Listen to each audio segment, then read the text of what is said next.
Okay, so welcome back everybody to our third session of this day-long retreat. So in this session, I'm going to lead us in for the whole hour. We'll have half hour of a Dharma reflection and then a half hour of meditation with a little bit of guidance. So typically in, say, a day-long retreat or in the afternoon of a retreat, we feel, particularly after lunch, after eating a meal, when we come back to meditate, that's a time when we're going to feel a bit tired. The body is going to have low energy while it's digesting.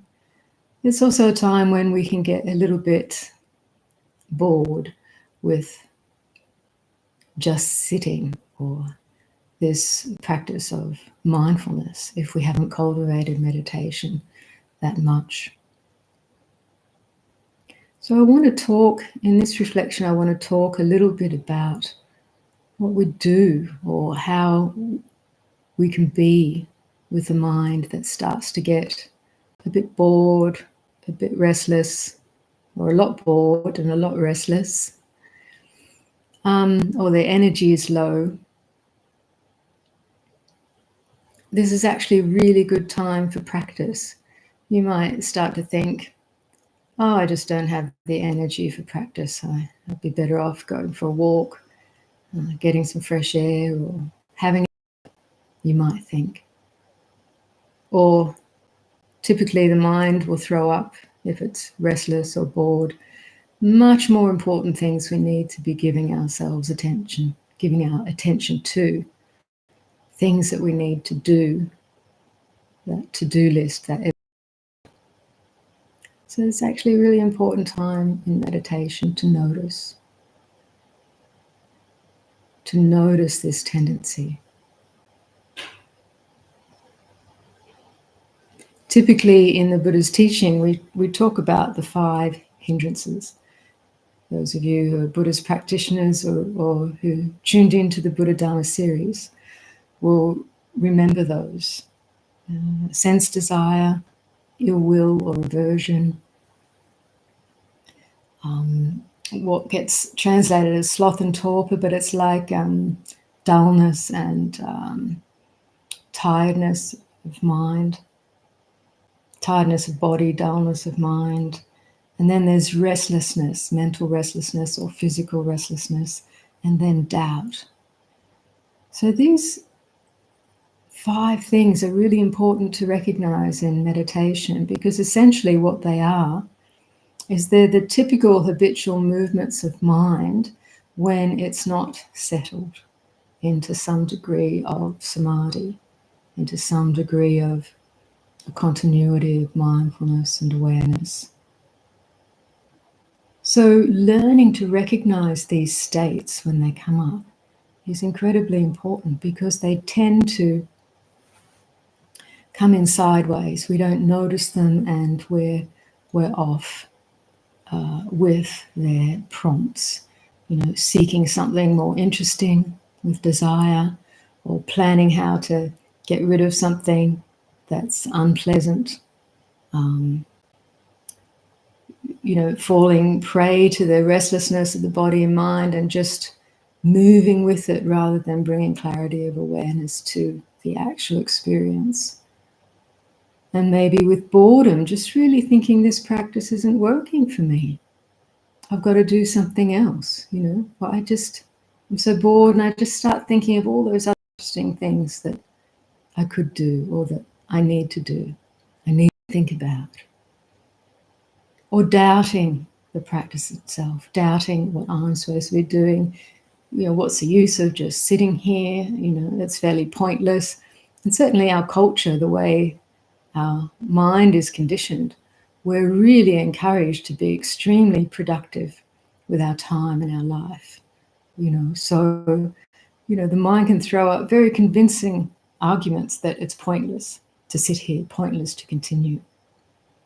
We've really got to see this habitual activity of mind and see what it's doing. It's actually, each of these things are just, they're like the clouds that are coming over the sun. We talked about that metaphor this morning. The sun being the natural bright lucidity of awareness itself. The clouds creep in, we haven't noticed them, and we're being fooled by them, dictated by their energies, dictated to by their energies. But as soon as we can recognize them for what they are, and there's just these 5 things that the Buddha pointed to recognize when they're entering the mind, that undermines their power to delude us. It doesn't mean they won't have an effect, but it gives us that opportunity to say, this is the mind state of aversion. This is the mind state of boredom. What does this feel like? So this recognition and inquiry is the activity of wisdom, the mind that is aware and awake and inquiring into what's happening. And this arouses energy in the mind and interest. What is this mind state? The recognition. And if that is clear enough, the effect of that mind state will disperse. If it doesn't disperse immediately, just the clarity of awareness, if we continue to be with what's happening, it can disperse over a little bit of time. And we can have quite some deep insight into this territory. Things like boredom in particular, it can creep in. Because when we're sitting, watching the breath, maybe getting a little calm, nothing much is happening. We can lose interest. Why are we losing interest? It's just habitual, the power of ignorance, just dulling out. And with that dullness, or just desire for more stimulation, comes this feeling of boredom. But we can wake up right there. And that whole thing can dispel and clarity can emerge.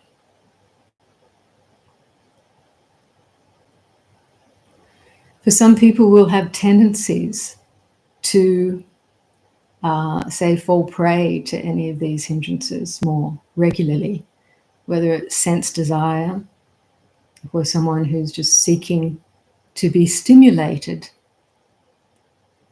by something more interesting, which again in our culture,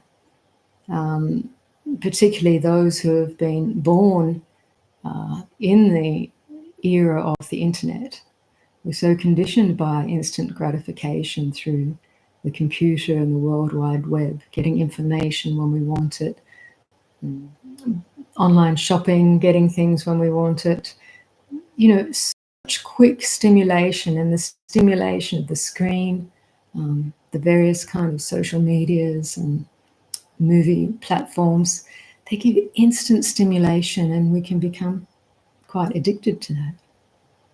So when we're learning how to just be and trust in awareness itself, to learn about the nature of the mind, the ultimate nature of mind and the ultimate nature of reality, this conditioned desire for stimulation can become a real hindrance. Literally, it is a hindrance to the mind unifying in samadhi, becoming clear, becoming coherent within its own nature. But the good news is we just have to notice that mind state when it's present to start to undermine its ability to grip our attention. This is sense desire. This is something, wanting some stimulation, whether it's through eating or seeing or surfing the web, having a drink, taking drugs, whatever, having a conversation even, just not sitting doing nothing, right? But look into the nature of the mind and that boredom, that desire for stimulation can just be usurped immediately. And what's underneath when that is usurped? Because that state of desire is inherently stressful, inherently unsatisfactory. And then when we don't recognize it, we actually feel the only way we can feel peace or satisfaction again is to attain the object of that desire. And so we get caught in a cycle of chasing it down. So this is the root of addictive behaviors. But if we recognize the mind state just for what it is, we can find peace and contentment in the moment as that purity of awareness and wisdom usurps the hindrance and ignorance itself. This has to be tasted and known by the meditator. You can create a little mind map of it, but it doesn't give you the taste of freedom, the taste of truth, and the insight that comes when you're actually in that territory and see these mind states change and disperse. And recognize the depth and breadth of that awareness and clarity as the mind rests into that, and the inherent peace and equanimity of that state. And its openness. It's not its own little cell of peace, it's complete openness. So there's not a closed system there. So this needs to be known directly to the meditator, as it is with all of these other hindrances and the whole path of practice, in fact. So aversion will arise typically with any unpleasant sense impression, whether it's a memory that's unpleasant arising as thought or image, unpleasant sound, or a taste that you perceive as unpleasant, a sensation that's perceived as unpleasant. This will typically give rise to aversion and not wanting, a shrinking away from, and often then a conceptual proliferation around how to avoid this, how to get rid of it. So we just, again, we notice when that happens. These hindrances are our teachers. When they enter the mind, we can recognize them and notice how they impact, how they affect subsequent mind states and activity, and also affect and bring into being a sense of self. I am this, I don't want to be that. I am this, I need that. I am this, I have to be something else, or someone has to be something else, or a different way. So as soon as if we're not awake and aware to them, any mind state, the tendency is to conceive of it in terms of me, mine, what I am, and then subsequently think about it within that view. This is called self-view or personality view, and it's an entrapped experience. It's a partial experience, entrapped experience, because we're not seeing mind states as mind states. This is the third foundation of mindfulness, this territory, just knowing the different states that come and go, understanding their impact, and becoming so wise and awake to them that when they appear, they can move without causing too much disturbance. And that might mean just a momentary or a more sustained appearance until it passes through. The important thing is wakefulness and awareness, mindfulness and wisdom, seeing their impermanent nature, which leads to recognizing their insubstantiality, their not self nature or empty nature. But when we believe them to be who and what we are, believe our thoughts to be true and right, then that's a point of stress or suffering with that reification and identification. But this needs to be known and seen and understood within your own experience. So if hindrances come in your meditation, let them be your teacher. So we don't make our aim, we've got to, be the warrior and slash away every hindrance that appears and just get rid of them all, because I need to have a still, clear mind. Because this is still coming from a point of I am, and I need something to be a certain way. If we're just simply resting in the nature of awareness and knowing what is, everything teaches us. We don't make a problem of these things. And this is the way the path unfolds much more effectively.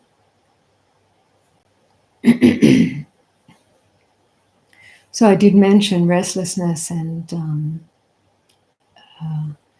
say dullness of mind, which can bring up a sense of boredom.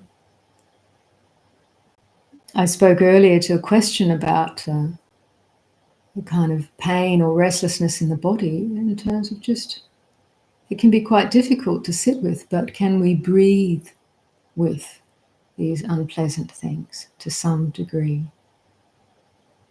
Just, it's in the nature of the body to be restless.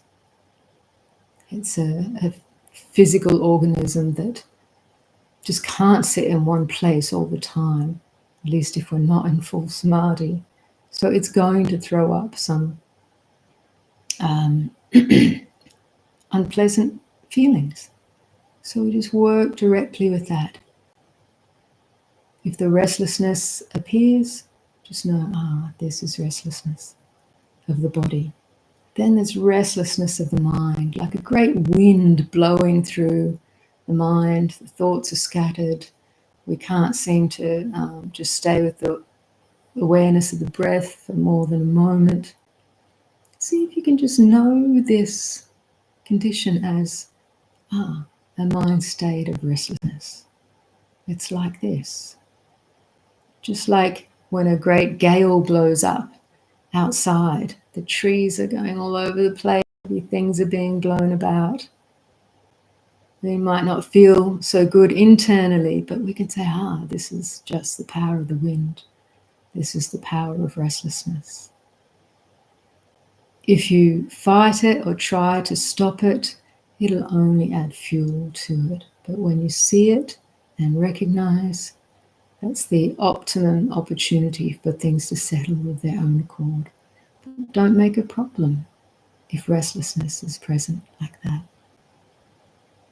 Just know it, be aware, breathe with it compassionately.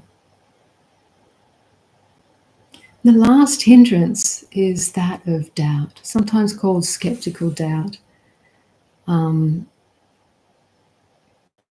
Really, it's the mind that wavers with not being sure. Should I do this? Should I do that? That's one manifestation of doubt, just wavering. This mind state of doubt can be really hard to recognize as just that. It's a mind state. It doesn't have to be stopped. You don't have to. What it does is it draws you into trying to think things through to get rid of that confusion or lack of clarity. Because the mind state of doubt is not pleasant. You want clarity, you want settledness, you want resolution, usually. And doubt is the opposite. And so sometimes you just try to endlessly think things through to dispel that doubt. But the more you think, the more you doubt. The more you doubt, the more you think. So one of my teachers says. So to recognize this is just a mind state of doubt, uncertainty, not knowing. Can you just be with that as it is? Breathe with that, not knowing.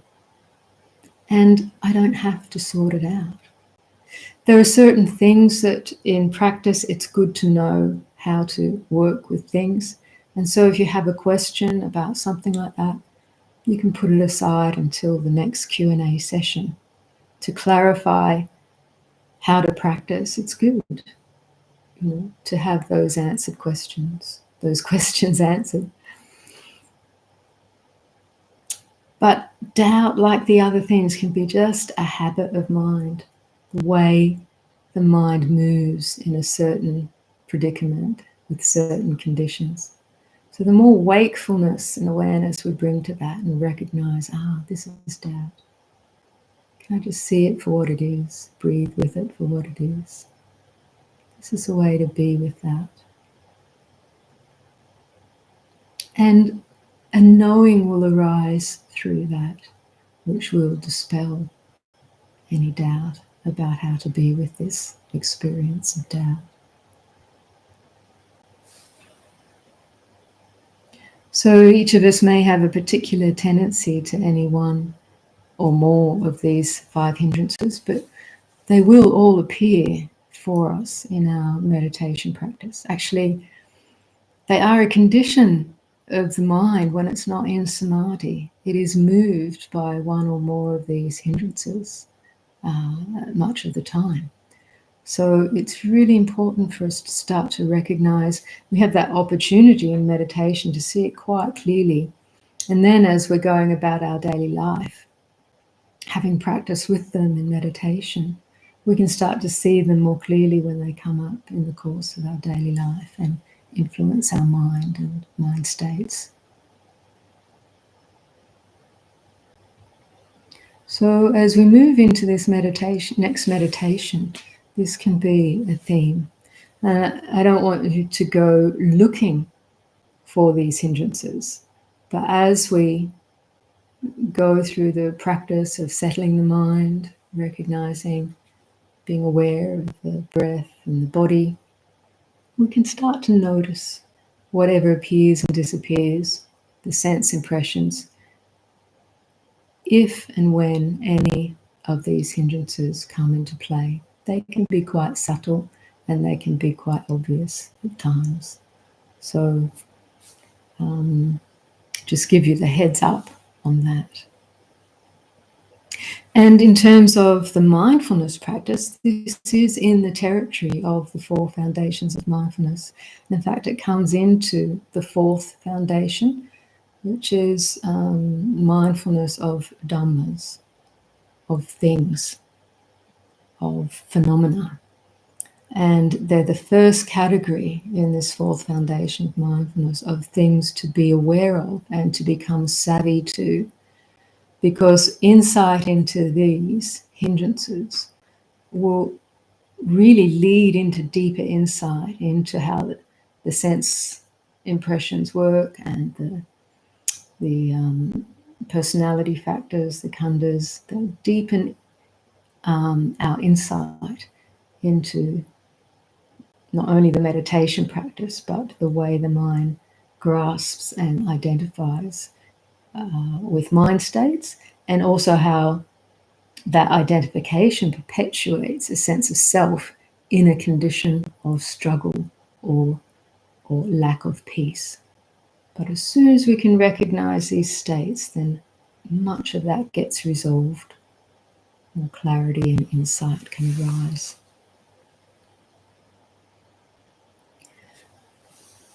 So just before we go into the meditation, I should have mentioned at the beginning that the chat box is closed for these meditation and Dharma teaching sessions, but we'll open that chat box in the next session, which will be the 4th session of the day, when it comes to the Q&A period after that last guided meditation. So whatever questions are coming up for you, that will be the opportunity to ask then. Okay, so now let's prepare for this next period of meditation. If you want to stretch for a moment or two, we're going to sit for about a little over 30 minutes. Is there anything else I should be mentioning, Venerable? Venerable Jayasāra is sitting off screen doing the practice with us.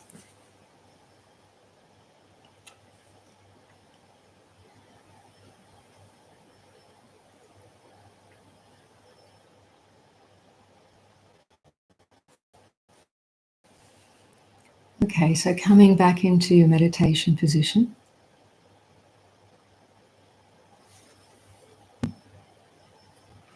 I'm going to, since I've given this talk about the hindrances, I'm going to leave quite a lot of space in the meditation for us to explore our own experience, but I'll give 5 minutes of a bit more guidance. 5 minutes, it's also at the beginning, a bit more guidance to help us settle, and a few prompts throughout, and then I'll ring the bell at the end of the meditation period.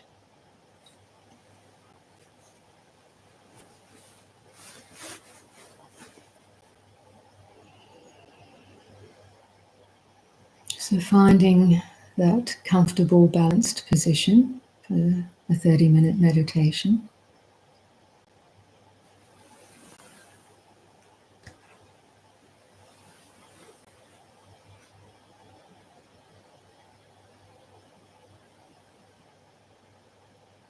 And whether you like to keep your eyes closed or just lowered on the ground ahead of you, whichever works best for you.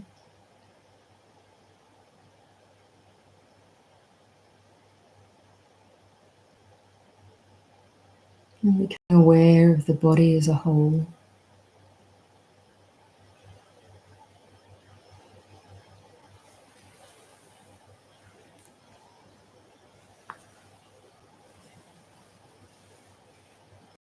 The weight of the body, feeling the various sensations throughout the body.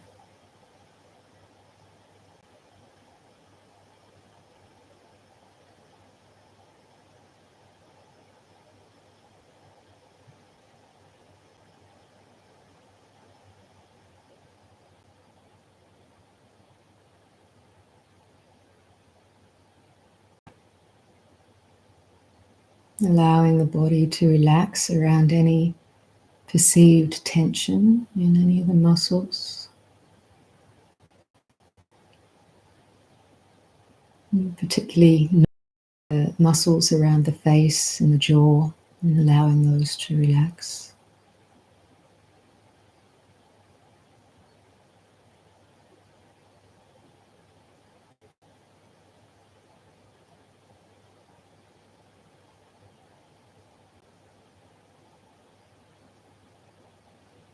And now just noticing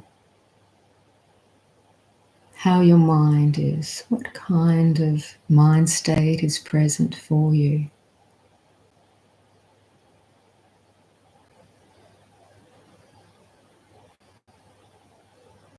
Is there a feeling of tiredness or dullness? Or is the mind bright and awake?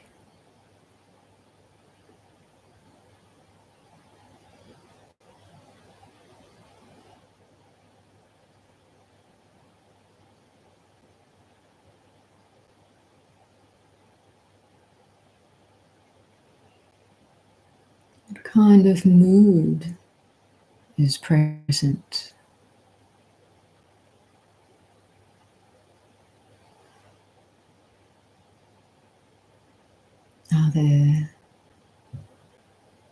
Is there a sense of expectation or hope?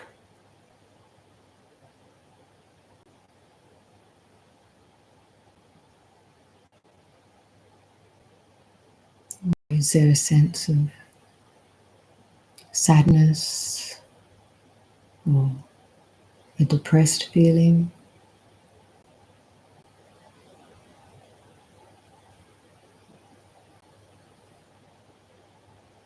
Just noticing whatever's present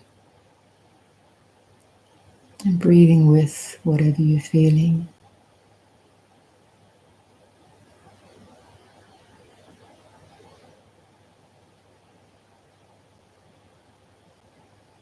Perhaps there's restlessness in the mind, a sense of busyness and anxiety, lots of thinking. Just notice that as a busy mind or restless mind.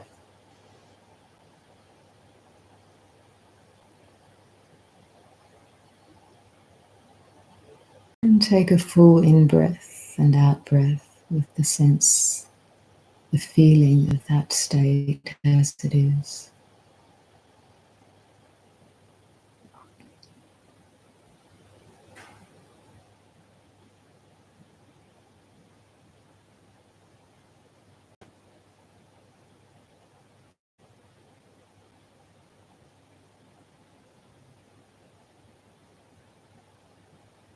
Perhaps the mind is feeling more neutral, neither swayed by restlessness or desire, no aversion.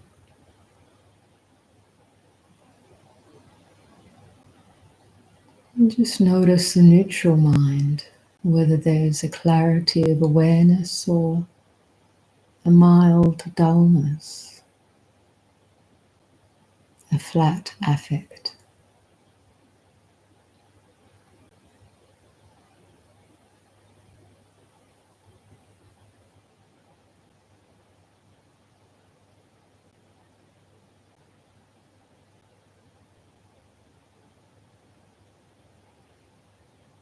And of course, all of these states, as soon as I name them or as soon as you recognize them, you'll see that they're changing states. There's nothing too permanent about them. But there's something about our recognizing them as they affect the heart, as they affect the mind, that allows them to disperse or to open out. That recognition, that mindfulness and awareness releases the grip that these states might otherwise have on the mind, and returns the mind to its natural state of open awareness.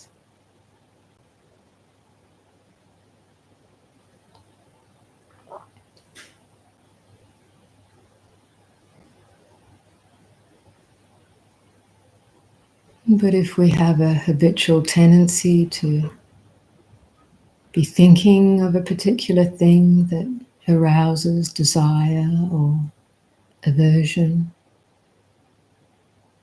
or thinking about things in a way that arouses doubt or restlessness, then these states will re-emerge. But that's our opportunity to see what the causes and conditions for these things are. And then to notice again how they are allayed, how they are abandoned, how they open out into awareness itself.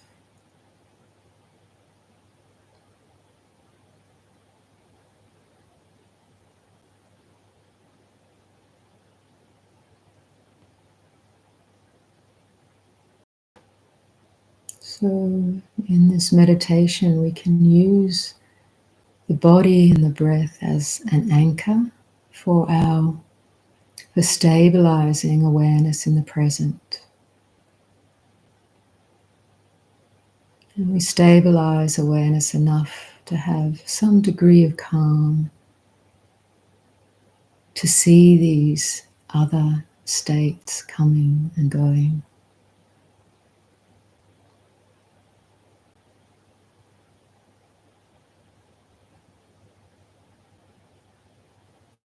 Once we have a degree of calm, then we can choose how to contemplate, what to inquire into and recognize.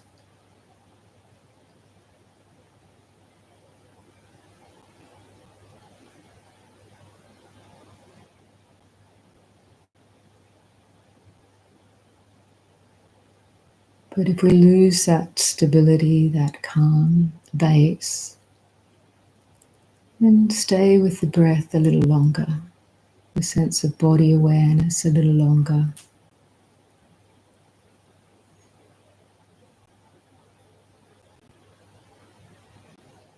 And allow things to settle that way.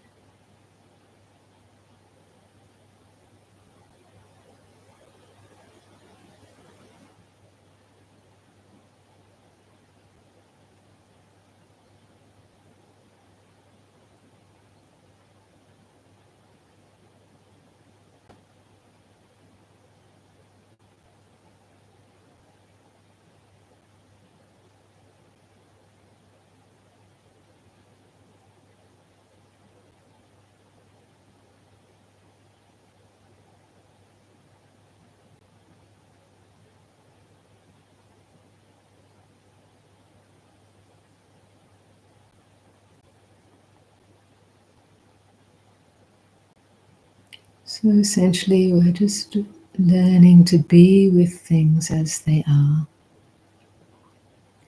to wake up to what's actually happening,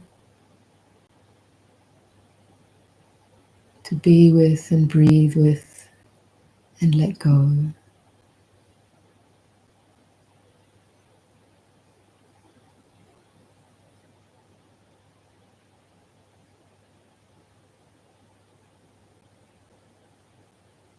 And the practice begins to guide itself, unfold in its own way, in its own time.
So if you're not a very experienced meditator, then it's quite natural that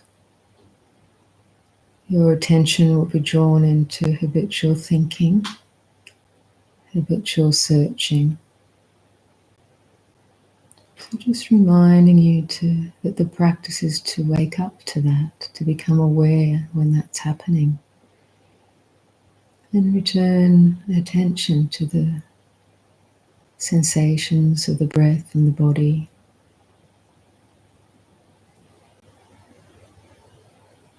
And allow yourself or encourage yourself just to be, to enjoy being present with simply breathing, simply being.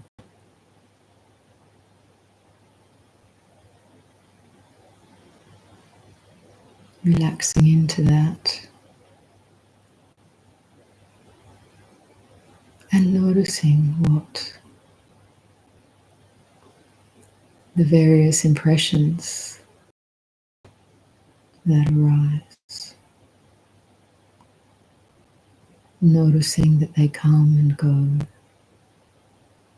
We get caught up in some, or rather attention gets drawn into some lines of thinking,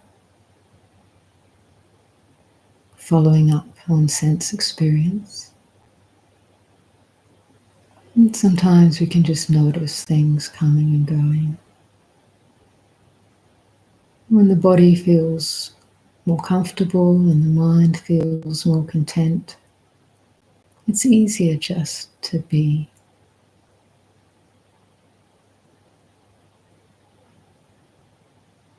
But when those conditions aren't present,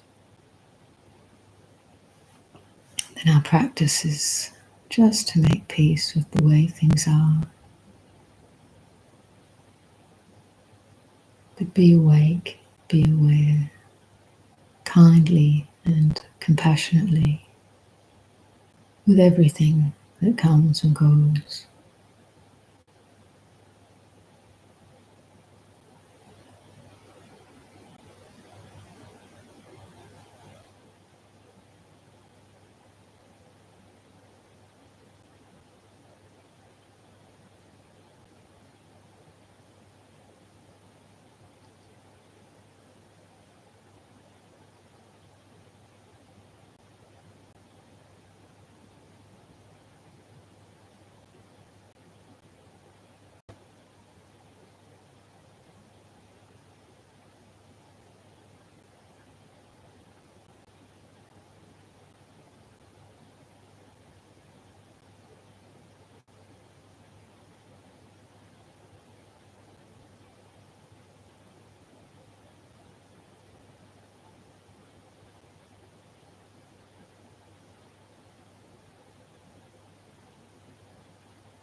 You can allow a deepening of the level of samadhi with a focus on a sensation of the breath or the body.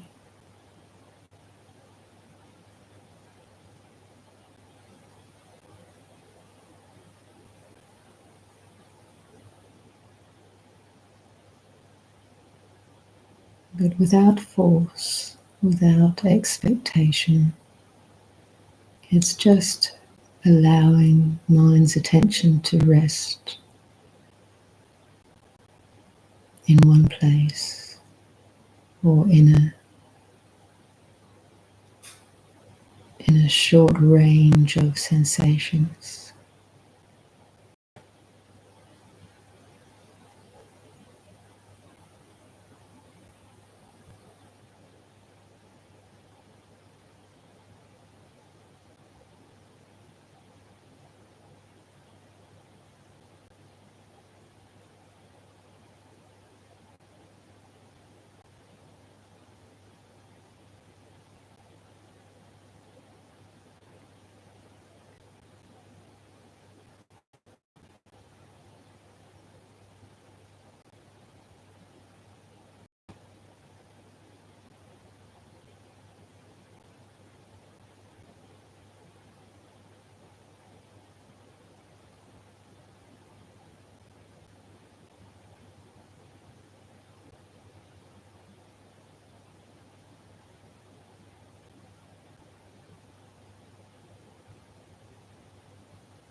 So notice what's happening now, where the mind is, where attention is.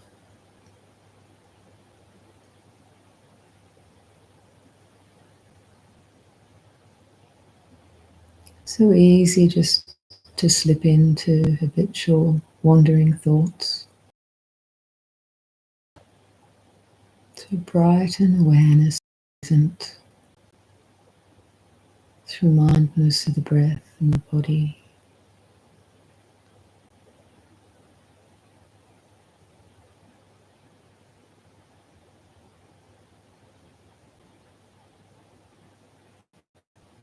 And be willing to just let the mind be open and aware, with no particular agenda.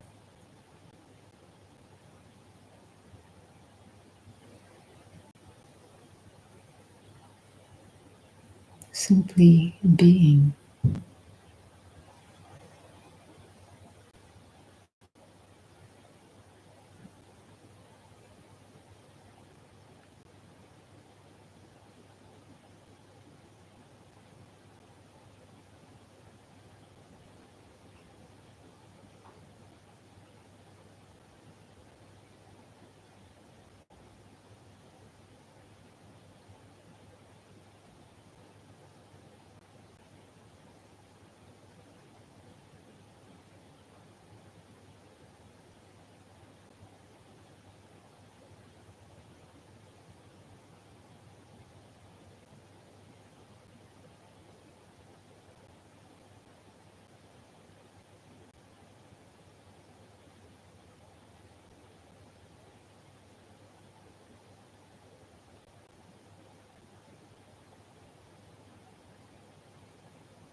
So gently coming out of through meditation.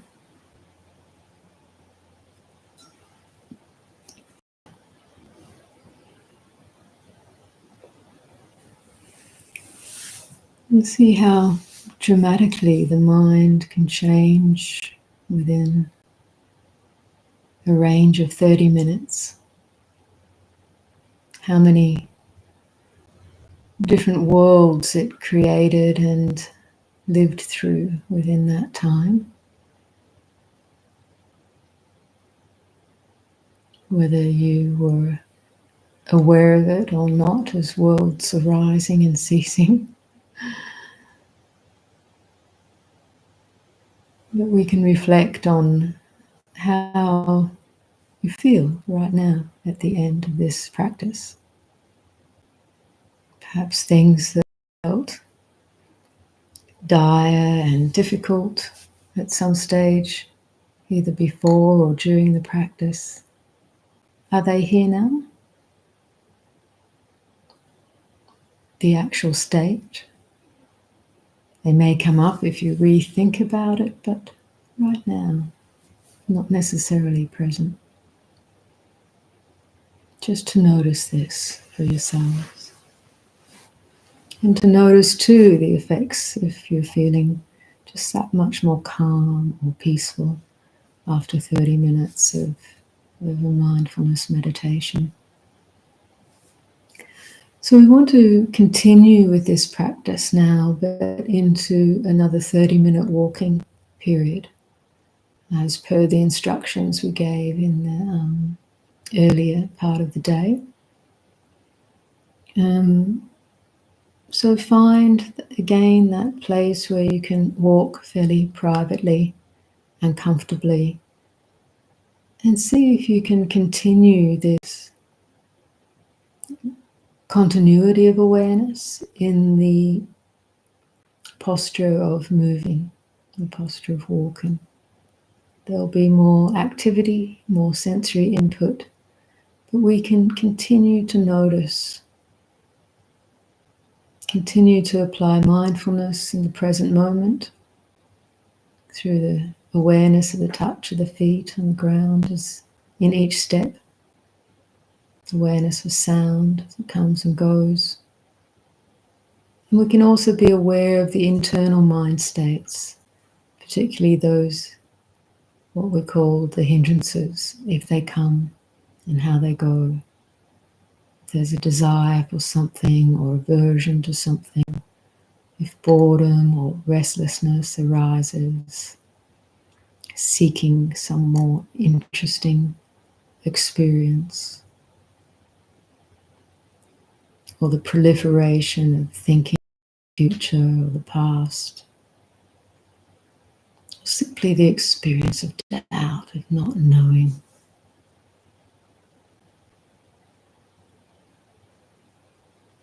So take this into the next period of practice, 30 minutes walking and then a 30-minute tea break. And then we'll come back for our final session, our fourth session, in 1 hour's time. Just checking here, 1 hour's time. And click into the fourth video, the fourth session. And then Venerable Jayasāra will lead us in a guided meditation. And then we'll have a period of Q&A for about 45 minutes. And then we'll take another 15 minutes to wind up and close this part of the retreat for the day. So keep the continuity going before we get to the end. There's still a really good amount of time to cultivate this continuity of mindfulness and awareness. Mindfulness can be talked about as having kind of two wings, like a bird, of calm and insight. Or meditation, mindfulness, calm and insight, because calm of the mind and inquiry and insight into the way things are, these things support each other, balance out each other, and develop each other. So just as the two wings of a bird allows that bird to move freely, calm and insight support the continuity and the deepening of our practice. So we'll see you here again in an hour. Enjoy.